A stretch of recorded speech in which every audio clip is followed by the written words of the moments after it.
చదువుదాము. దేవుని యొక్క పరిశుద్ధ లేఖనముల నుండి నిర్గమాకాండము 16వ అధ్యాయము ప్రారంభ 2 వచనాలు.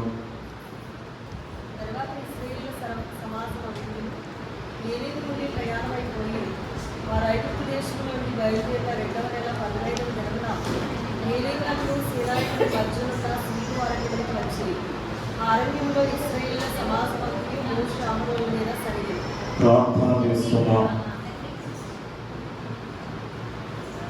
కృపాపరుతుడను ప్రేమామయుడైన మా తండ్రి, నీకే వందనములు, స్తోత్రములు. చదవబడిన వాక్యమును మేము వివరించుకునగా వాక్య గ్రంథములో మీరుండి మాతో మాట్లాడమని మా మంచి బోధకుడైన క్రీస్తు ప్రభువును బట్టి ప్రథమలాడబడుచున్నాము తండ్రి. ఆమేన్. దేవుని యొక్క మహాకృపను బట్టి ఏర్పాటు చేయబడిన ఈ యొక్క ఉపవాస దీక్షా కార్యములలో ఏకీవించిన మీకెల్లరకును మన ప్రభువును రక్షకుడైన యేసు క్రీస్తు యొక్క దివ్య నామమున మీకు శుభములు కలుగునుగాక. ఆమేన్. చదవబడిన వాక్య లేఖనములలో ఇశ్రాయేలీయులు ఏలీము అనే ప్రాంతం వరకు వచ్చిరి.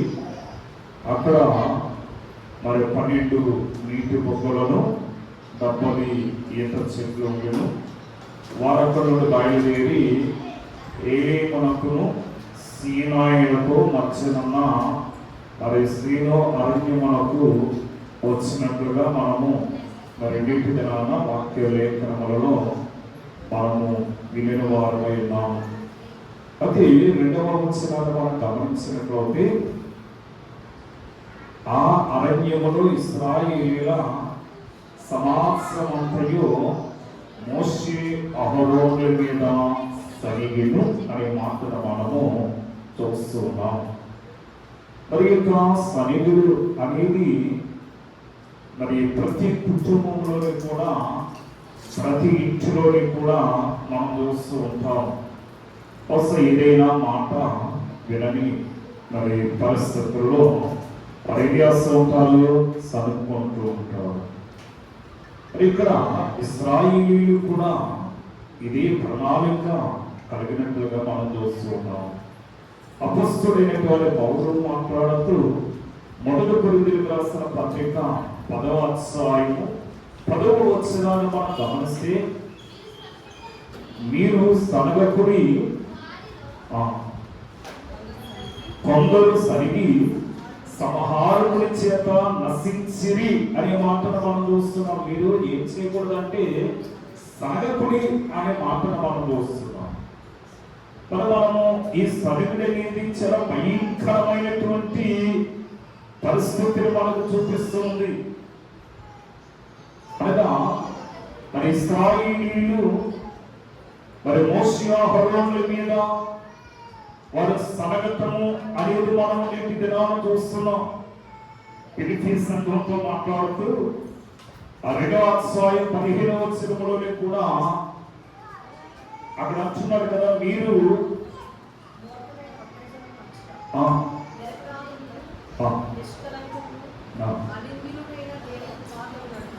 దేవుని కుమారులు అన్నట్టు సలుగులను సంశయములను మాని సమస్త కార్యములను చేయడంతుంది. మనం ఏం చేయాలంటే మరి సలుగులను మానేయాలట. ఈ సలుగులు గొడుగులు అనేది మనం ఏం చేయకూడదు.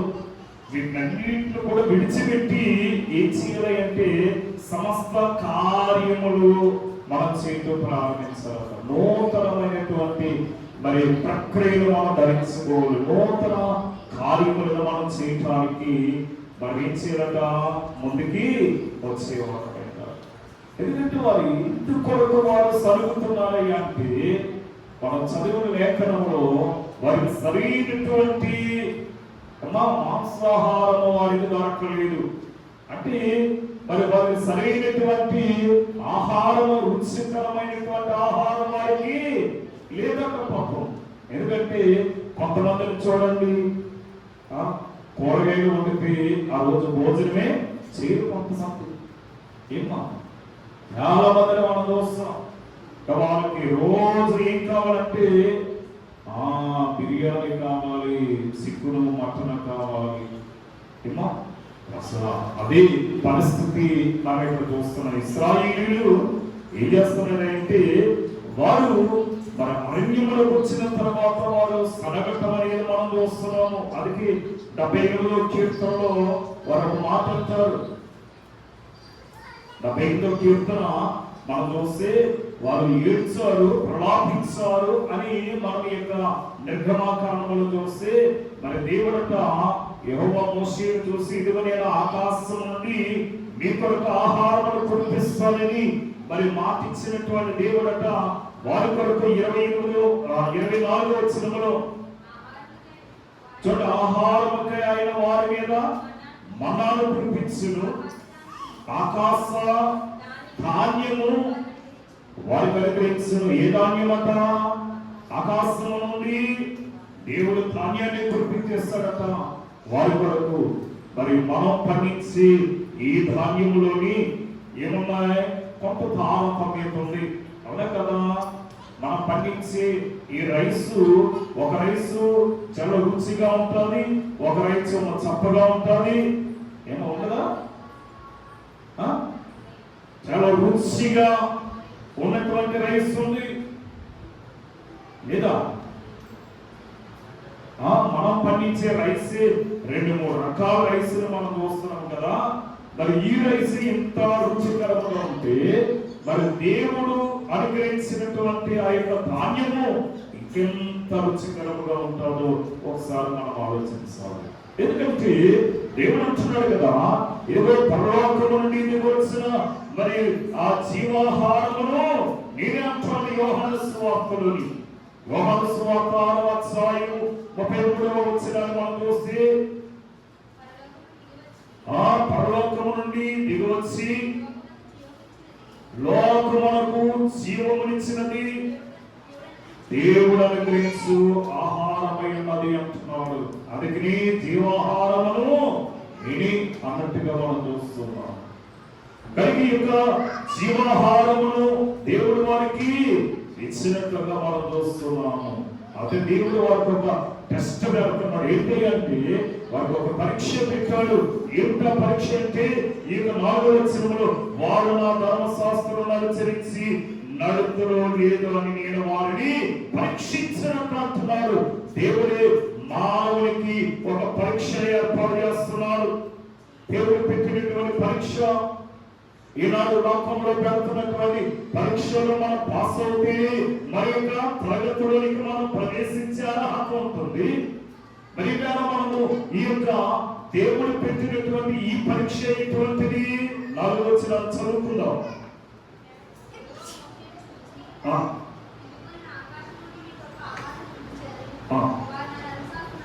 చూడు, వారు నా ధర్మశాస్త్రమును అనుసరించుదురు.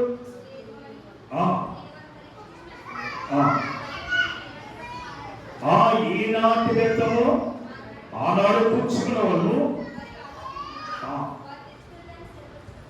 చాలండి. వీళ్ళు ఏం చేయాలంటే మరి ఈనాటి వేతము ఏ రోజు ఆహారం ఆ రోజే సమకూర్చుకోవాలి, ఏమి మిగల్చకూడదు. 17వ వచనానికి రండి. ఇశ్రాయేలీయులు అట్లు చేయగా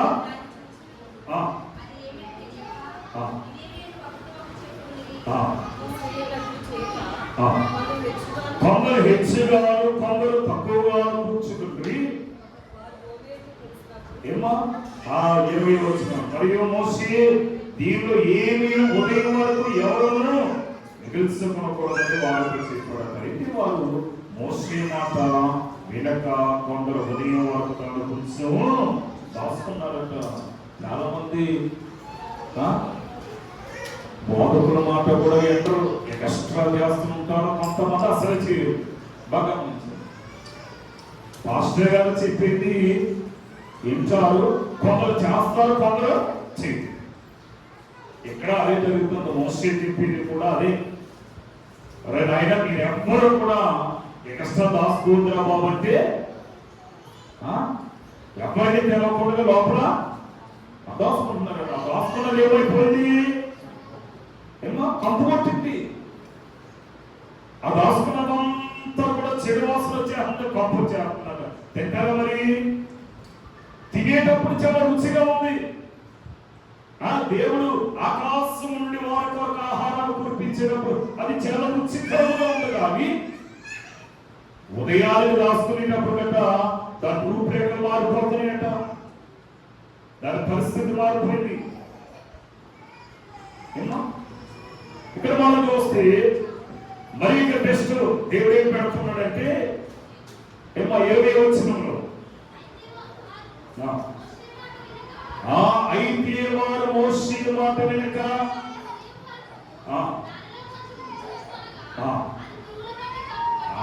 ఏం పట్టేసిందట? పురుగులు పట్టేసాయట. ఏమో పురుగులు పట్టేసాయట. అందుకే ఇక్కడ మనం చూస్తున్నాం, కొందరు హెచ్చుగా, కొందరు తక్కువగా, కొందరు ఉదయం వరకు రాస్తున్నారు. అందుకని మరి వారు చేసినటువంటి ఆ యొక్క పొరపాటు, వారు చేసినటువంటి యొక్క మరి కార్యాలు మనం చూస్తున్నాం. దేవుడు ముందే చెప్పాడు.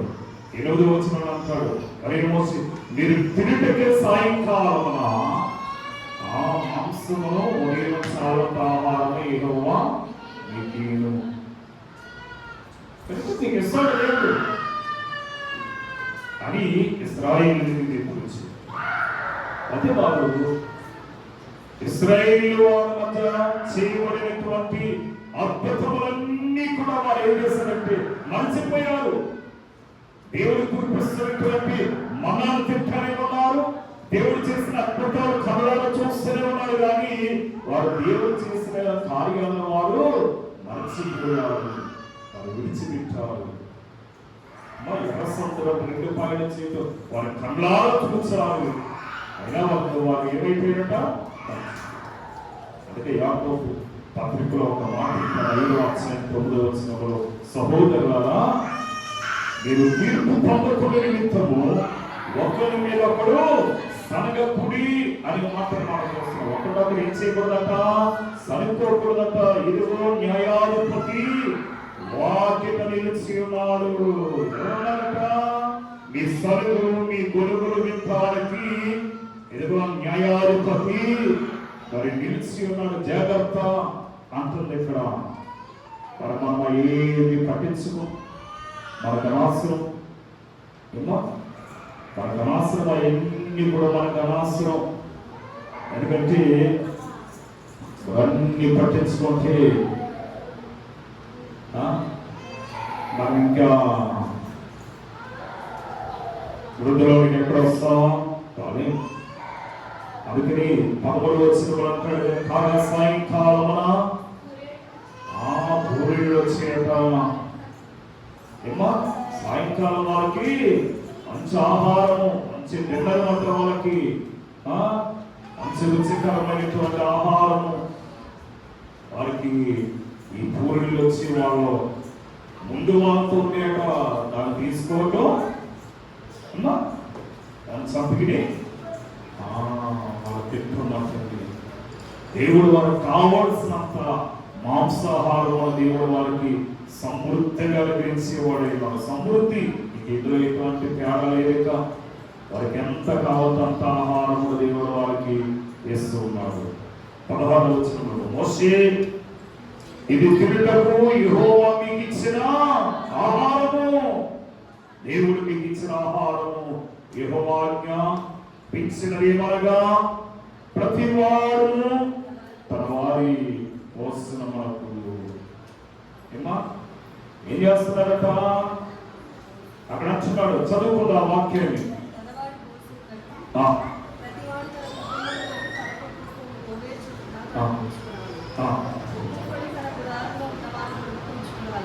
ఒక్కొక్కడు తన గుడారములో ఉన్నవారి కొరకు కూర్చుకోవాలి. తెచ్చుకోవాలట.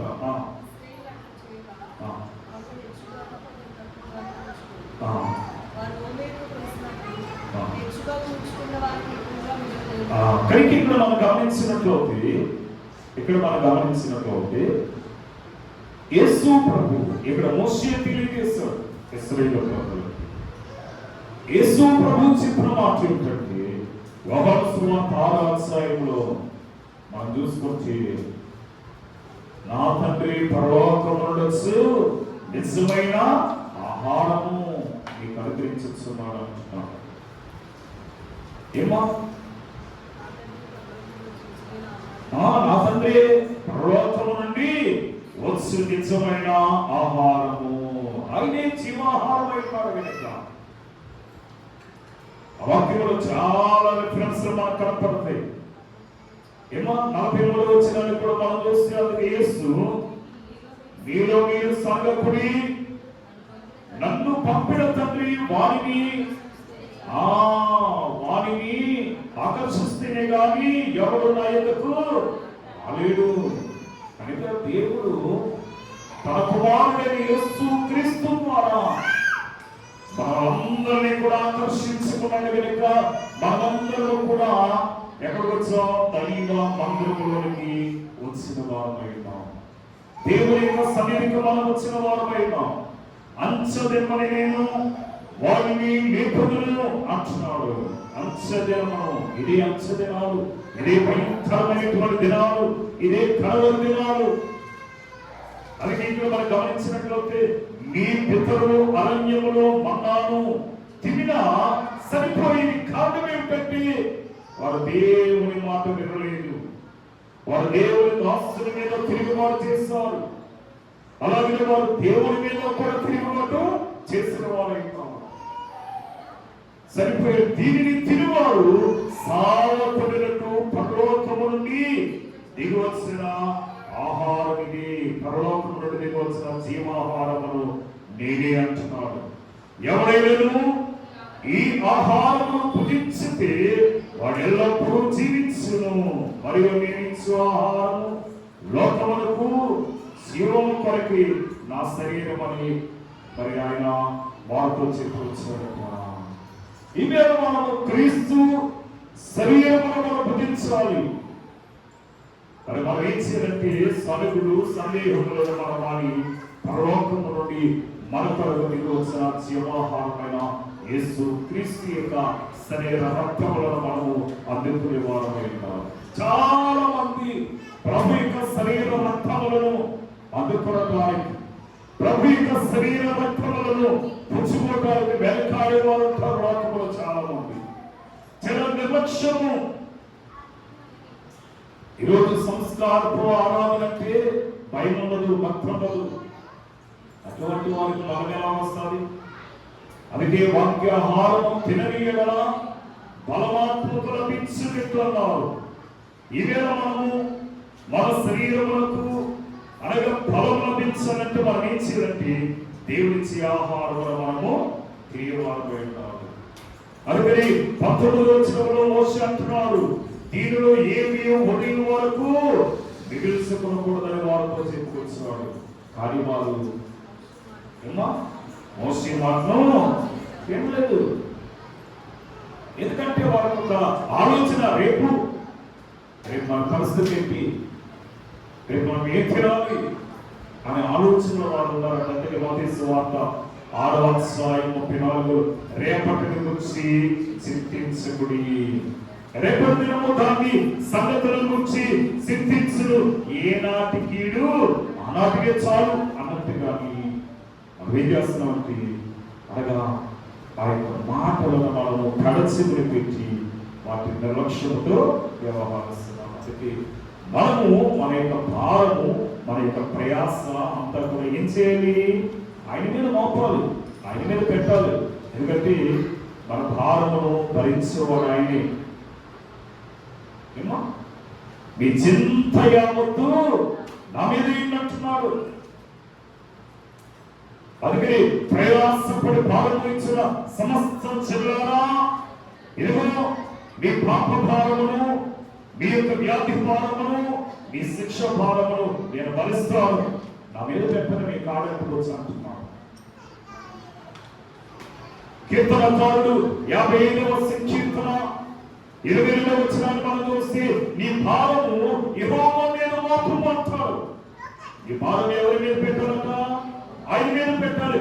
ఆయన నిన్ను ఆదుకును, నీతిమంతులను ఆయన ఎన్నడూ కూడా కదలనీయుడు.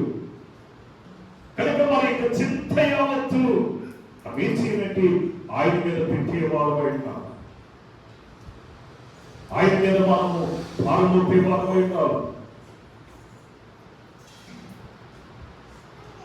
అందుకని 28వ వచనంలో అంటున్నాడు, అందుకే యెహోవా మోషేతో ఇట్లా మీరు ఎన్నాళ్ళ వరకు నా ఆజ్ఞలను నా ధర్మశాస్త్రములను అనుసరించి నడవనేన్నారు. ఎన్నిసార్లు మిమ్మల్ని తప్పించినా, ఎన్నిసార్లు మిమ్మల్ని రక్షించినా, ఏమయ్యా మీరు ఎందుకు నా మాట వినటం లేదు? చూడని నిశ్చయముగా యెహోవా ఈ విశ్రాంతి దినమును ఆచరించుటకు సెలవించడం కనుక 6 దినమున 2 దినముల ఆహారం మనకి ఏం చేయాలి? కూర్చుకోండి. ఏమా ఆ 2 దినాలకు కావలసిన ఆహారం వారు కూర్చుకుంటారు. కాబట్టి పురుగు పట్టలేదు, కొంపు రాదు. ఎందుకంటే 7వ దిన విశ్రాంతి దినము. ఈ 7వ దినాలకు కావాల్సినది 6వ దినాలే సమకూర్చుకోవాలి. అందుకే దైవోత్సవుడు దేవదాసయ్య గారు అన్నారు, ఆదివారానికి శనివారమే మనం సిద్ధపాటు కలుగుతామట. ఏ బట్టలు మనం ధరించుకోవాలి, ఏ పాటలు మనం పాడాలి, ఎంత కార్యక్రమాలు దేవునికి సిద్ధం చేసుకోవాలన్నది ఈ కారిక, ఈ ఏర్పాట్లన్నీ కూడా, ఈ సిద్ధపాటు అంతా కూడా శనివారమే మనం సిద్ధపడాలట. అప్పటికప్పుడు పరిగెత్తడం కాదు, అప్పటికప్పుడు సిద్ధపాటు కలగడం కాదు. 6వ దినము సిద్ధపాటు దినము. అందుకే దేవుడు అంటున్నాడు, 6వ దినమున మీరు సమకూర్చుకోండి, 7వ దినము విశ్రాంతి దినము. ఏ దినం అది? విశ్రాంతి దినము. ఎందుకంటే యెషయా కీర్తన గ్రంథంలో అంటాడు, 58:11 వచనాన్ని మనం గమనిస్తే, 58:11 వచనం, నిశ్చయముగా నీతిమంతులకు ఫలము కలుగుననియు. ఎవరు ఫలం కలుగుతుంది? నీతిమంతులకు ఫలం కలుగుతుంది. నిశ్చయముగా నీతిమంతులకు ఫలము కలుగుననియు, నిశ్చయముగా న్యాయము తీర్చే దేవుడు లోకంలో ఉన్నాడనియు మనుషులు ఒప్పుకుందరు.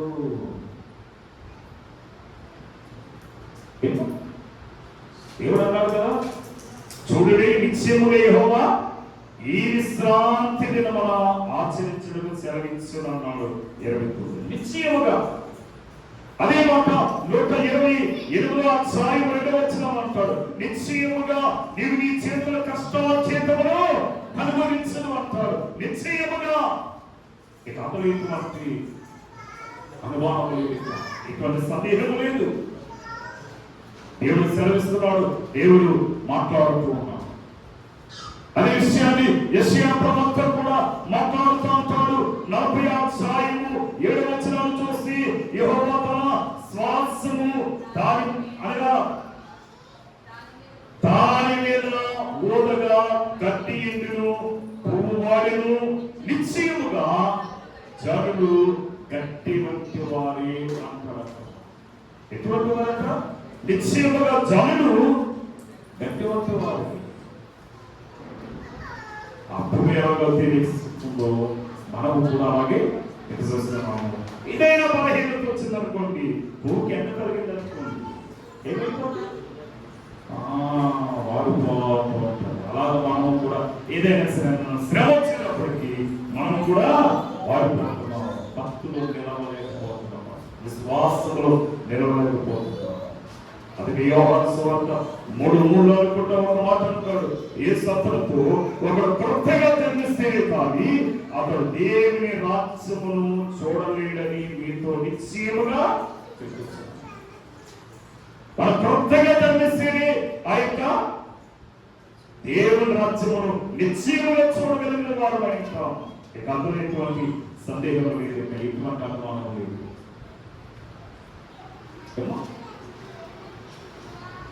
అది తిని దేవుడు అంటున్నాడు,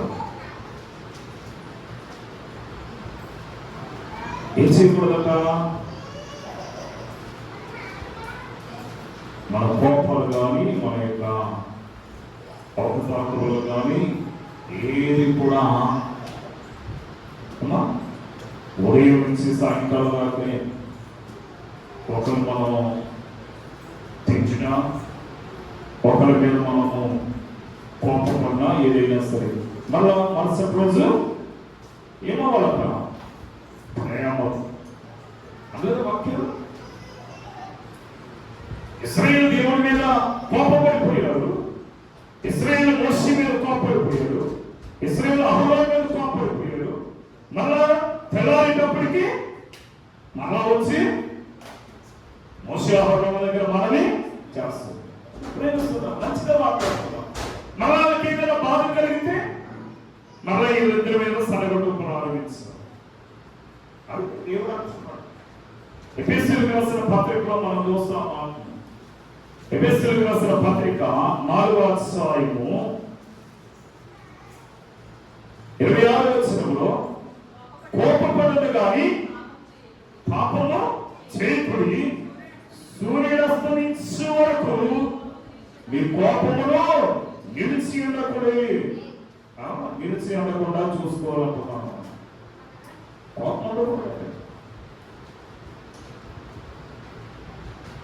ఎందుకంటే మనం ఇప్పుడు చూస్తున్నాం కదా, 29వ వచనంలో మనం చూస్తాం. అదే విషయాన్ని అనగా 7వ దినానికి 6వ దినాన్ని అక్కడ మనకు చూపించాలని దేవుడు ఆది కాలంలో మనం చూస్తాం. 2వ అధ్యాయంలో 3వ వచనం, కాబట్టి దేవుడు ఆ 7వ దినమును ఆశీర్వదించి పరిశుద్ధపరచునంటున్నాడు. 7వ దినము చాలా శ్రేష్టమైనటువంటి దినము. నీవేం చేస్తున్నావు? ఎక్కడ ఉంటున్నావు? ఆ బల్ల మీద, ఆ స్టేజీల మీద, ఆ కప్పుల మీద,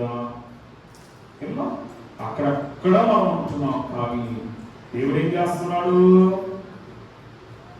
ఏమా చదువుల వాక్యం ఏమన్నా? కాబట్టి దేవుడు ఆ 7వ దినమును ఆశీర్వదించి పరిశుద్ధపరచును. దేవుడు పరిశుద్ధపరచినటువంటి ఆ యొక్క దినాన్ని నీవు పరిశుద్ధంగా ఆచరిస్తే నీవు ఆశీర్వదింపబడతావు, నీ కుటుంబం ఆశీర్వదింపబడుతుంది, నీ బిడ్డలు ఆశీర్వదింపబడతావు.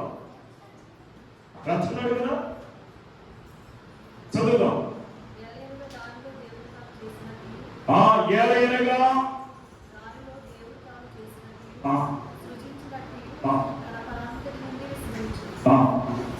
కనుక మరి ఈనాడు క్రైస్తవ సంఘము విశ్రాంతి దినమును సరిగా ఆచరించకపోవటం అనేక మేలు మనం పోగొట్టుకుంటున్నాం, అనేక ఆశీర్వాదాలు మనం పోగొట్టుకుంటున్నాం. అందుకే మన దేవుని యొక్క మందిరానికి దూరం అవుతారు బట్టి అనేకమైన ఆశీర్వాదాలు మనం పోగొట్టుకున్నట్లుగా మనం చూస్తాం. యెషయా ప్రవక్త కూడా ఒక మాట అంటాడు.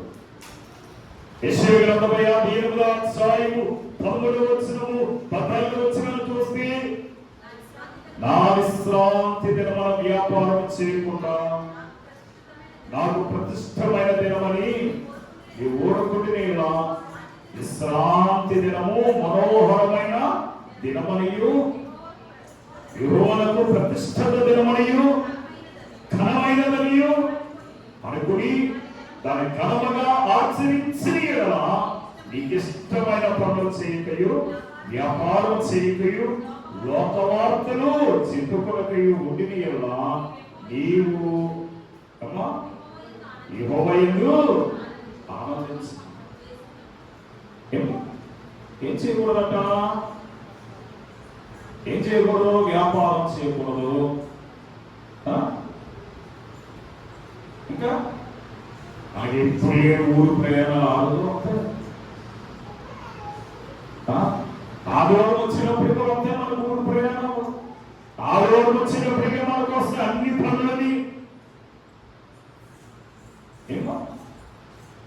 ఇక్కడ అంటున్నాడు, ఇప్పుడు దేశం యొక్క ఉన్నత స్థలముల మీద నేను నిన్ను ఎక్కిస్తాను. ఎప్పుడు? ఎప్పుడైతే నీ విశ్రాంతి దినాన్ని పరిశుద్ధంగా ఆచరిస్తావు, అప్పుడు నిన్ను దేశం యొక్క ఉన్నత స్థలముల మీద నేను నీకు ఎక్కించదును. నీ తండ్రి అయిన యాకోబు యొక్క స్వాస్థ్యమును నీ అనుభవంలో ఉంచదును. నీకు అనుగ్రహిస్తాను, నేను దీవిస్తాను.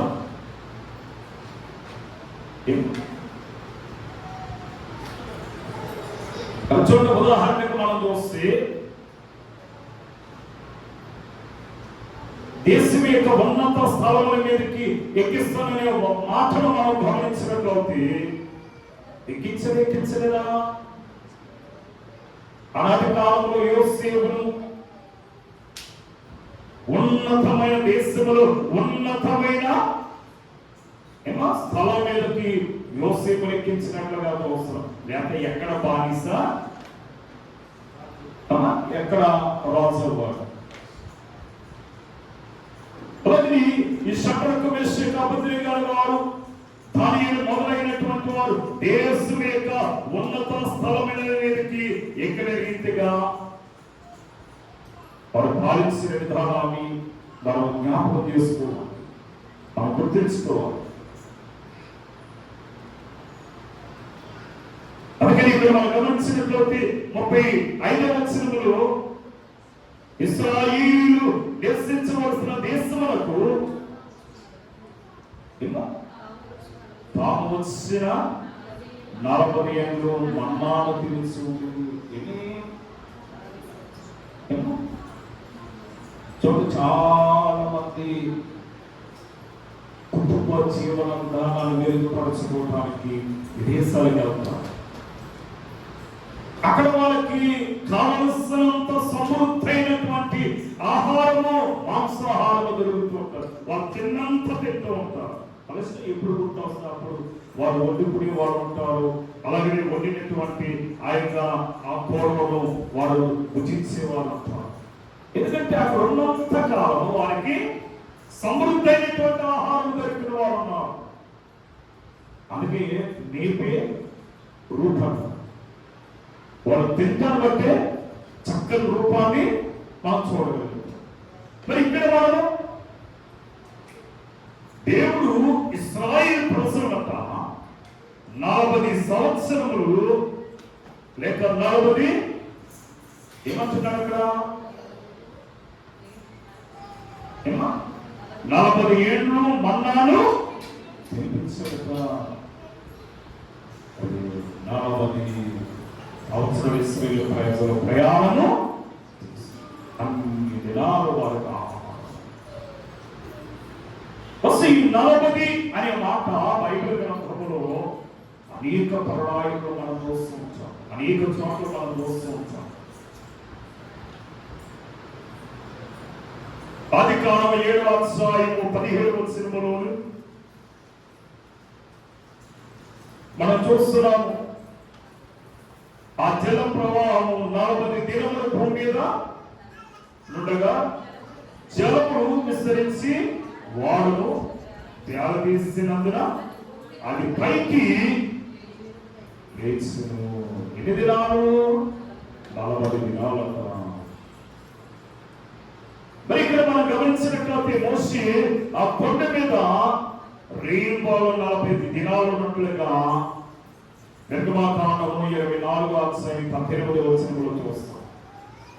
అలాగే శిక్షాకాండము 13వ అధ్యాయము 25వ వచనాలు మనం చూసి వారు 40 దినములు ఆ దేశమును సంచరించి చూసి తిరిగి వచ్చిరి అనే మాటలు కూడా మనం చూస్తున్నాం. 40 దినాలు ఆ దేశం అంతా తిరిగి సంచారం చేసి ఆ దేశంలో ఏమేమి పండుతున్నాయి, ఆ దేశం పంట ఎలా ఉందో వాళ్ళు చూసి వచ్చారట. ఏమో చూసి వచ్చి కొంతమంది తప్పుడు రిపోర్ట్ ఇచ్చారు, ఎవరైనా తప్పుడు సమాచారాన్ని ఇచ్చారు. బతుకుంటే బడుసుకాయ వెళ్ళి తిరిగి బతుకొచ్చి కానీ మేము కాలం దేశానికి ఎలా అన్నా అప్పుడు కాలేబు యెహోషువ వచ్చి, అయ్యా, 22 మనుషులు ఒక ద్రాక్షల గెలని వారు ప్రవేశికుని వెళ్తున్నారు, మోసుకెళ్తున్నారు అనగా మన సమృద్ధమైనటువంటి పంట ఉంది, పాలు తేనెలు ప్రవహించు ప్రాంతం అది, మనం ఆ దేశానికి వెళ్దామన్నారు. అలాగూ చూసి రావటానికి వాళ్ళకి 40 దినాలు పట్టిందట. అక్కడ 40 దినాలు. అలాగే మొదటి రోజున వెళ్తాము 19వ అధ్యాయము 8వ వచనాన్ని మనం చూస్తే, అతడు లేచి భోజనం చేసి ఆ భోజనపు ఫలము చేత 40 రాత్రులు పగలు ప్రయాణము చేశారట. ఎవరైనా ఏలియా ఏమా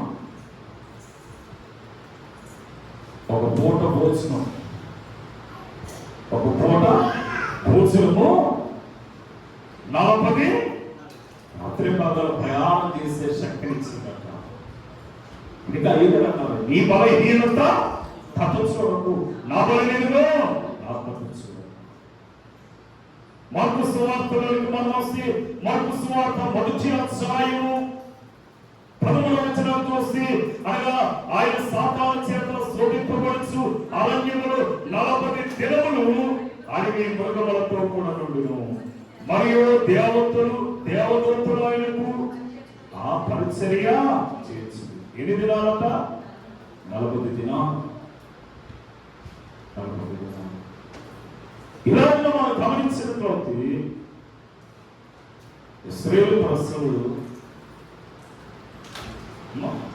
నివసించినటువంటి దేశం మనకు తమొచ్చి ఆ 40 ఏళ్ళ మన్నాను తింటానే వారు ఎక్కడికంటే అక్కడికి, ఏమో వారు ఎక్కడుంటే అక్కడ దేవుడు ఆకాశం నుండి మన్నాలు కురిపిస్తూనే ఉన్నారట. ఎక్కడుంటేనే మన్నా రావటం, మళ్ళీ వెనక్కి వచ్చి మన్నాను పోగేసుకుని వెళ్ళటం కాదు. వారి ప్రయాణంలో దేవుడు వారికి కావలసిన సమృద్ధైనటువంటి ఆహారాన్ని వారికి ఏర్పాటు చేస్తున్నారు. మనము కూడా ఆయన మీద ఆడుకుంటే, మనం ఆయనను నమ్ముకుంటే, ఆయన మనకి కూడా తొలగించాడు. ఇశ్రాయేలు కాపాడేవాడు కొనుక్కుడు నిద్రపోవడం కనుక అతి సహాయమును సహకారమును అందుకునే భాగ్యము ప్రభు మనకు అనుగ్రహించును గాక. ఆమేన్. కృపానిధులైన మాత్రం చూపిన వాక్యం బిడ్డల తమంతరంగంలో పదులు చేసి వాక్యానుసారముగా జీవించే గొప్ప ధన్యత దీవెన బిడ్డలకు అనుగ్రహించమని యేసు నామములో వేడుకొనుచున్నాము తండ్రి. ఆమేన్. మరణాత